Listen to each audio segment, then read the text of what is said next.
Moi. Oh putain. Oh le micro. Putain, j'ai eu peur. Oh l'angoisse. Oh. Salut tout le monde. Bienvenue sur Wrestling Clinic. Ça y est, c'est la semaine la plus importante de l'histoire du catch depuis mars 2001, depuis que la WWE a racheté la WCW. Alors dans cette vidéo, on va faire un petit point sur ce que nous laisse présager cette semaine. Raw ce soir. Je pense que peut-être que demain je vais faire une review, je ne suis pas encore sûr. Mercredi soir, NXT contre AEW Dynamite. Et vendredi soir, le 4 octobre, bien entendu, le passage de SmackDown sur Fox. Contrat mirobolant, plus d'$1 milliard sur 5 ans, garanti pour la WWE. Bref, un truc extraordinaire. Donc dans cette vidéo, on va voir qu'est-ce qu'on est. Qui c'est qui m'écrit? On s'en fout. On va voir dans cette vidéo qu'est-ce qu'on est en mesure d'attendre de tous ces shows, qu'est-ce que leurs performances vont nous indiquer cette semaine, si elles vont nous indiquer quelque chose, et puis oui, qu'est-ce qu'il faudrait faire en fait pour que ça booste à tous les niveaux. Je profite aussi de la vidéo pour faire un tout petit aparté par rapport au voyage WrestleMania qu'on organise avec Ali de la chaîne Catch Club. Donc ce week-end, on a déjà balancé un tout petit peu plus de 70 formulaires d'inscription. Pour le moment, on a reçu déjà 13 retours de dossiers complétés. Donc voilà, il y a déjà 13 inscrits, il ne reste plus énormément de place. Je ne sais pas encore combien on va accepter de personnes, peut-être 22, 24. Pas plus que ça c'est certain.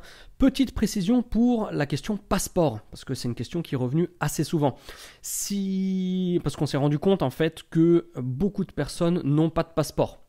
Donc on s'est un petit peu concerté et on a pris la décision de quand même traiter des demandes même avec uniquement une pièce d'identité pour vous donner tout simplement l'occasion de vous inscrire et de traiter les inscriptions chronologiquement. Aussi petit détail, si quelqu'un envoie une demande ce soir et renvoie son dossier dans les 2 heures, et ben il sera inscrit avant celui qui a demandé son dossier dès vendredi soir et qui va le renvoyer en fin de semaine. Vous voyez ce que je veux dire? Donc on traite vraiment la réception des documents de manière chronologique. Donc voilà pour les passeports. Si vous n'avez pas de passeport, ne vous inquiétez pas. On a changé un petit peu la règle. Vous pouvez vous inscrire et bien entendu, dès que vous obtiendrez votre passeport, vous nous communiquerez sa copie pour que votre dossier soit fini. Mais en attendant, vous pouvez déjà vous inscrire. Donc pour tout ça, le lien email unique dans la description et aussi la page du voyage. Donc cette semaine, maintenant on va passer au catch. Cette semaine, qu'est-ce qui se passe? Raw, c'est le season premiere, donc le premier épisode de la nouvelle saison, comme ils l'appellent. Qu'est-ce qu'on peut en attendre? Le show, il est bien chargé, il va y avoir Hogan, il va y avoir Flair, il n'y a pas Austin ou un truc dans le genre? Non, je crois pas. J'ai pas suivi à 200%. Il y a un match de championnat entre Seth Rollins et Rey Mysterio. Peut-être que je me trompe, mais mon petit doigt, celui-ci... Ah non, c'est celui-là, pardon. Mon petit doigt me dit que c'est pas impossible que Rey Mysterio remporte le titre, car c'est vrai que Seth Rollins contre The Fiend à Hell in a Cell pour le titre universel, ça peut être un petit peu problématique, parce que si Seth Rollins perd, pourquoi l'avoir fait perdre? Pourquoi l'avoir fait gagner, à SummerSlam? Si le Fiend ne gagne pas, ça tue complètement sa gimmick, donc il faut absolument qu'il gagne le match. Mais s'il gagne le match avec le titre, est-ce que ça va, porter préjudice à Seth Rollins? C'est possible. Donc, une solution qui aurait de nombreux effets positifs, c'est de donner la ceinture à Rey Mysterio ce soir. Pourquoi? Parce que déjà, numéro 1, ça va éclabousser le monde du catch avec Rey Mysterio qui est sur le retour, qui n'a jamais été en aussi bonne forme presque de sa vie, en tout cas des 10-15 dernières années, qui serait de nouveau champion du monde depuis sa victoire lors de WrestleMania 22 à Chicago en 2006. Ce serait un truc absolument incroyable qui ferait ramener beaucoup de monde, peut-être beaucoup de fans hispaniques, hispanophones à la WWE. Ça permettrait d'éclabousser le monde d'un changement qu'on n'attend pas du tout, et ça permettrait un petit peu d'éliminer la problématique titre universel pour le match entre Rollins et le Fiend à Hell in a Cell, et ça permettrait de faire gagner le Fiend sans... parce qu'après, s'il gagne la ceinture, le Fiend... ça va être compliqué de le booker, de le maintenir très fort. Il va falloir le faire... il faut qu'il aille dans les médias. Il ne faut pas oublier que le champion universel ou WWE, c'est une tête de gondole médiatique. Si le mec est champion, il faut qu'il aille dans les médias, il faut qu'il représente la WWE. Est-ce que ça correspond vraiment à sa gimmick? Pas forcément. Donc, ce serait peut-être problématique, entre guillemets, de lui donner la ceinture. Donc voilà. Moi. Oh putain. Oh le micro. Putain, j'ai eu peur. Oh l'angoisse. Oh l'angoisse. Ça va mon petit? Ça va mon petit? Oui, putain. Oh là là. Donc moi je me dis que Rey Mysterio qui gagne le titre ce soir, ce serait un truc génial. Ensuite, mercredi, le début de la guerre du mercredi soir. WWE NXT contre AEW Dynamite. Alors, déjà en termes de look, moi dans mon approche, et je vous invite à le faire, avec un ami hautement connaisseur, un grand connaisseur, Dimitri, on fait des podcasts, donc c'est pas des vidéos, c'est des podcasts sur la Monday Night War où on reprend tous les épisodes depuis 95 lorsque la WWE et la WCW se tirent la bourre le lundi soir. Eh bien, moi mon approche, ça va être de garder un petit peu les mêmes critères d'analyse pour tout simplement AEW, NXT du mercredi soir, les mêmes critères qu'on a pour WWE et WCW de l'époque, c'est-à-dire comment les salles se comparent déjà, comment le booking s'inscrit dans la durée. Donc ça évidemment au bout d'une semaine c'est impossible à dire.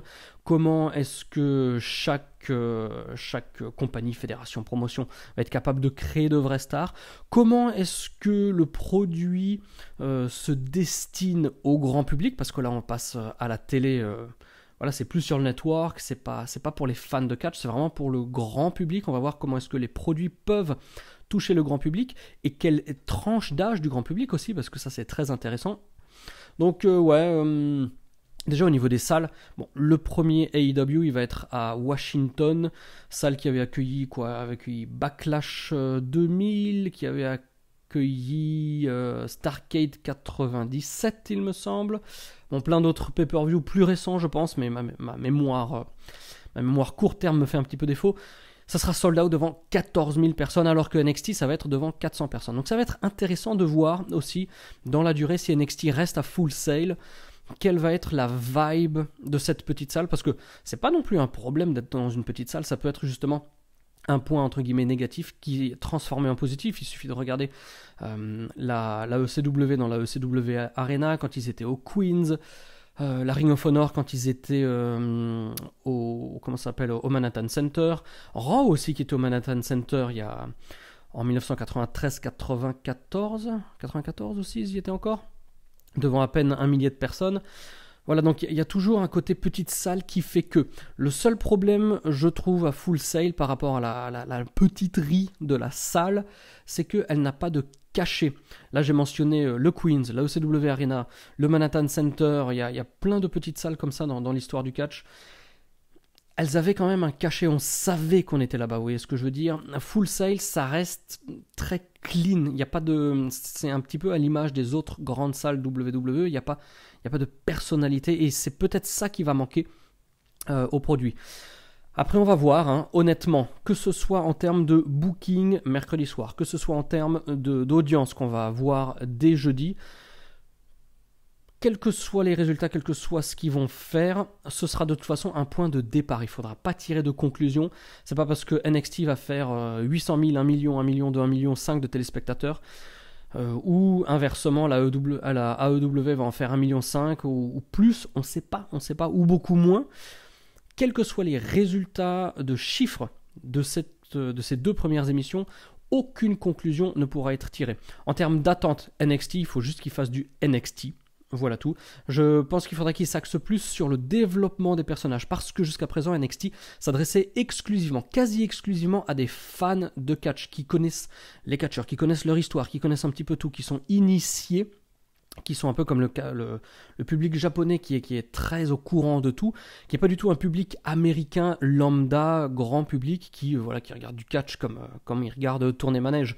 Donc il faudrait, je pense, que NXT fasse plus de développement et d'explication au niveau des personnages et des catcheurs. La EW, a priori, sont bien partis là-dessus, parce que sur leurs émissions Road to AEW on TNT, ils font pas mal de petits segments, de petites parties pour qu'on découvre les personnages, leurs traits de personnalité, leur passé, leur histoire, etc. Donc ça, c'est très positif. En termes de look de la salle, en termes de booking, en termes de show, la EW, c'est vraiment la grande inconnue. Et c'est aussi ça qui est très excitant, parce que même s'ils ont plusieurs matchs qui sont signés, il y a Sammy Guevara contre Cody Rhodes, il y a le main event donc avec les... c'est les Young Bucks. C'est les Young Bucks et Kenny Omega contre Chris Jericho et 2 partenaire mystère. Qu'est-ce qu'il y a d'autre? J'ai oublié la carte, c'est pas grave. On ne sait pas du tout ce qu'ils vont faire et c'est ça qui est extrêmement excitant.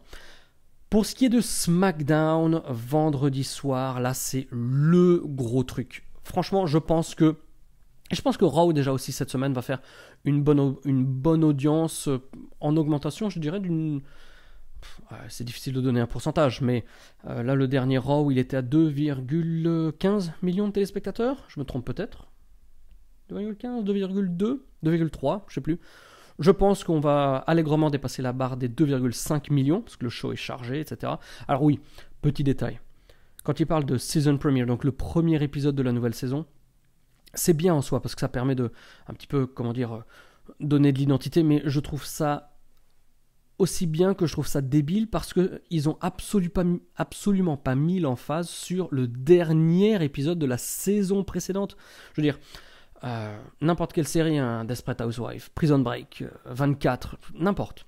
Le dernier épisode d'une saison, c'est le cliffhanger, le truc ultime qui va nous donner envie de regarder la saison prochaine. La semaine dernière, de mon ressenti, l'emphase n'était pas du tout mise sur le dernier épisode et l'emphase était mise sur le premier épisode de la saison suivante, sans se soucier de qu'est-ce qui se passe maintenant. Vous voyez ce que je veux dire? Donc, bref.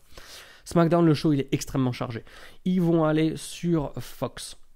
Fox, c'est, je crois, 15 ou 12 millions de foyers en plus que le USA Network qui avait SmackDown jusqu'à présent. Kofi Kingston contre Brock Lesnar, Austin, un match à échelle entre Kevin Owens et Shane McMahon, énormément de pubs partout, sur tous les réseaux, surtout sur les chaînes de Fox. AEW d'ailleurs, ils font des pubs aussi au cinéma, ils font de la pub partout aussi. Donc franchement, je pense, et c'est aussi pour ça qu'il ne faut pas trop lire dans les chiffres cette semaine, c'est que il y a énormément de promotion qui est faite à tous les niveaux. WWE, Raw, SmackDown, NXT, AEW, Dynamite. Donc si les chiffres sont entre guillemets très bons cette semaine, ça ne veut pas dire qu'ils vont demeurer très bons la semaine suivante et dans les semaines à venir. Donc si on a des chiffres qui pètent tout à tous les niveaux, pour tout le monde cette semaine, entre guillemets, j'ai envie de dire que c'est normal. Mais il faudra surtout voir comment ça s'inscrit dans la durée jusqu'à au moins Noël, pour voir un petit peu quelle est la réalité de la demande et la réalité des téléspectateurs. Donc SmackDown, un SmackDown extrêmement chargé, surchargé même presque. Mais franchement, c'est pas grave parce que, voilà, avec toute la pub de Fox et le chargeage du show, je pense que SmackDown va tout défoncer. SmackDown va être la plus grosse audience de toute la semaine, va exploser Raw. Pour la première fois depuis... Bonne question. Ça, je ne sais pas même. Il faudrait que je regarde dans les archives. J'ai pas les chiffres en tête. Mais ce serait intéressant de voir depuis quand SmackDown n'a pas... Si c'est déjà arrivé d'ailleurs, parce que ça se trouve, c'est jamais arrivé. Bref. Ouais, on va se gargariser, je pense, d'un show absolument génial. Et je vais essayer, autant que faire se peut, dans la durée, de vous faire des reviews. Raw, je sais pas. Si un truc qui doit passer à la... si quelque chose doit passer à la trappe, je pense que ça va être Raw dans les semaines à venir. Si j'arrive à vous faire des reviews, alors pour les 2 semaines suivantes, 3 semaines suivantes même, je vais pas faire de review parce que je serai au Japon. Je vais voir de la New Japan, donc vous aurez un autre type de contenu qui va vous intéresser. En attendant, bien entendu, tous les mercredis, il y a le podcast de la Monday Night War qui va vous attendre, donc là aussi ça va être quelque chose de très intéressant que je vous encourage et que je vous pousse à aller écouter, pas forcément regarder. C'est un podcast, donc vous pouvez l'écouter dans la voiture, dans les transports, peu importe. Mais à partir de là, dès que je serai pas en voyage en fait et que j'aurai la possibilité de regarder NXT et AEW, de vous en faire une petite review condensée, de comparer les deux shows, comme on le fait avec Dimitri dans ses podcasts, je le ferai. Ça me tient à cœur. Ça se dit, ça me tient à cœur. Il me tient à cœur de le faire en tout cas pour cette première semaine parce que c'est une semaine extrêmement clé. Donc je vais faire peut-être Raw demain, pas sûr. En tout cas, ce qui est sûr, jeudi, NXT AEW, je vous livrerai toutes mes impressions et samedi, je vous balance tout sur SmackDown pour cette première sur Fox.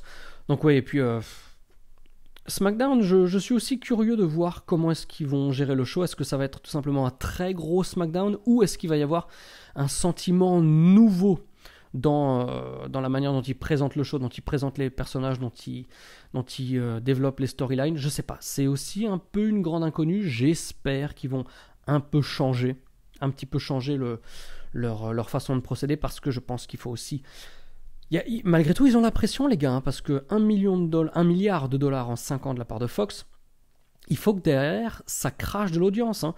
Donc oui, Fox, ils ont, je crois, 12 ou 15 millions de foyers en plus. Le revers de la médaille, c'est que SmackDown passe le vendredi soir. Le vendredi soir, c'est moins populaire niveau télé, parce que les gens sortent plus, etc. Voilà, c'est moins qu'en France, on va dire, où le vendredi soir, le samedi soir, les gens regardent le divertissement du week-end. Aux États-Unis, c'est un petit peu moins le cas, le schéma de regardage d'émissions. C'est pas le même comportement qu'en Europe, on va dire. Donc, la semaine, elle va être chargée. Même le futur, là, pendant les prochaines années où il y aura au moins SmackDown sur Fox et qu'il y aura aussi la Wednesday Night War, la guerre du mercredi soir entre NXT et Dynamite, ça va ruer dans les brancards. Hein. Et le piège dans lequel la WWE ne doit pas tomber, en tout cas ça c'est mon avis, c'est de tout simplement reléguer Raw, pas au 3e rang, parce que Raw et SmackDown vont toujours être beaucoup plus regardés que NXT et Dynamite. Mais il faut quand même faire un petit peu attention, parce que ça s'est déjà vu dans la team de commentateurs qu'ils ont mis à Raw. Ça montre que c'est pas forcément le show sur lequel il y aura le plus d'emphase, donc pas non plus que Raw devienne trop, entre guillemets, le parent pauvre, même si c'est une vraie institution. Je veux dire, Raw, le lundi soir, il y a du catch, ça fait 26 ans et combien ? 11 janvier 1993, donc vous imaginez depuis combien de temps ça fait que le lundi soir, il y a la WWE à la télé. Voilà, donc c'est une vraie institution, à part le moment où ils sont passés sur TNN à partir de septembre 2000, pendant combien ? Pendant 2 ans, je crois, je sais plus. Après, ils sont allés aussi sur Spike à un moment. Mais bref, le USA Network, le lundi soir aux États-Unis, c'est une vraie institution, c'est le catch.